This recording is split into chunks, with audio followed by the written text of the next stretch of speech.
Hi, this is Matthew Robert Payne, and this is a teaching on finding your direction in life. Life can throw all sorts of things at us, all sorts of choices and all sorts of things that we need to do in life, face us with challenging thoughts and challenging decisions to make based on our experience, based on jobs we've had, based on people we know, and there's all sorts of different things that come into the mix when it comes down to choosing what our life is to stand for and choosing what we're to do in life. One helpful way to find out what your purpose in life is to find out what makes you passionate, find out what really turns you on, that really strokes a hot button in your life. It's no sense pursuing anything in your life that doesn't give you joy or bring you joy. For example, I love to speak on videos, so I make videos. I love to write and create books, and so I write books. And I love dealing with people, and so I serve in a Salvation Army store that sells clothes and furniture to the public. I've got a particular interest in the gift of prophecy. I'm gifted in the gift of prophecy, so I move in that gift, talking to strangers, talking to people that are new to me, and telling them that I've got a message for them, and I share those messages with people, and telling Christians that I know a message from Jesus.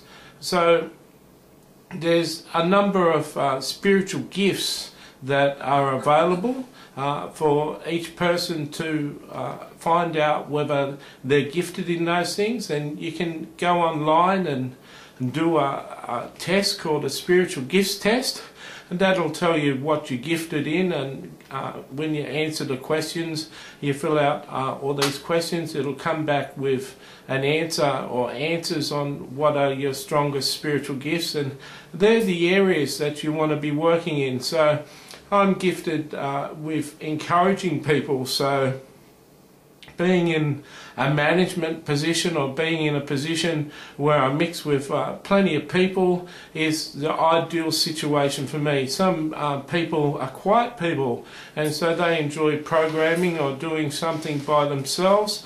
I'm a people person, so I love being around people, and I really get to exercise my gift of encouragement. I've got the gifts of prophecy, word of knowledge, word of wisdom, and prophecy, the three gifts of prophecy. And so I work really well prophesying over people's lives and encouraging people in the gift of prophecy. I've got a gift of teaching, which allows me to teach the Word of God and teach ministry principles and principles to live by and spiritual principles in the Word of God and different sources. Very good at processing information that I hear from one source and processing it and reduplicating that sort of information and bringing it all together in a simple manner and presenting that to someone else. So there's some things that I'm gifted at. What are you gifted at, and what turns you on? Perhaps you can't do what really turns you on. Perhaps you want to be some sort of person or working in a certain sort of job, and no one will give you the opportunity to work in that job. Well, there's ways that you can work part-time, there's ways that you can do voluntary work, that you can get a leg in the door in certain things. There's no sense pursuing something just for the sake of money. There's no sense pursuing something just to pay the bills. It'd be good for you to find out what your spiritual gifts are, what really turns you on, and find a way that you can do that in your church or do that in your local community, even if you're doing that part-time one night a week or doing it one Saturday or one time a week. It's better to have that outlet where you're doing something that turns you on, something that you're passionate about once a week than not doing it at all. Producing books hasn't been something that's a big money maker for me, although there's a trickle of money that comes in that I can use to further produce other books. It isn't a get-rich-quick scheme. What it is, though, is an ability to share my teaching gift and share my knowledge of certain scriptures and certain things with other people in a way that makes me happy, in a way that makes them happy, and I get some good feedback on the articles that I've written and the books that I've written. So I encourage you, find your spiritual gifts, get some practice in your spiritual gifts. Take the spiritual gifts to your mentor, or take your spiritual gifts to an elder in your church or your pastor yourself and say, these are my spiritual gifts. How can I go about exercising these gifts in your church? You know, they did a study in the United States and they found that only 1 in 10 Christians knew what their spiritual gifts were. And out of that 1 in 10 people, they found that only 1 in 10 of those people were actually walking in their spiritual gifts.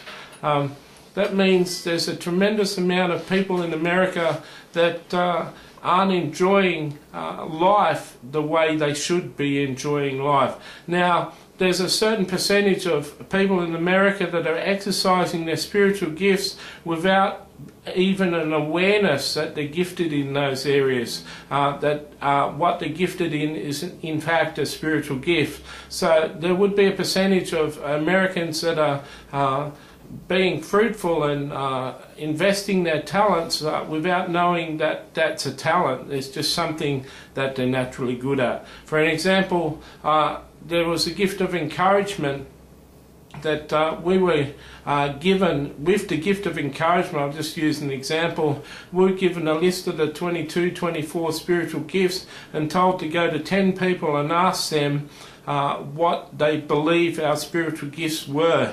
I never did a spiritual gifts test, I just had this list of gifts.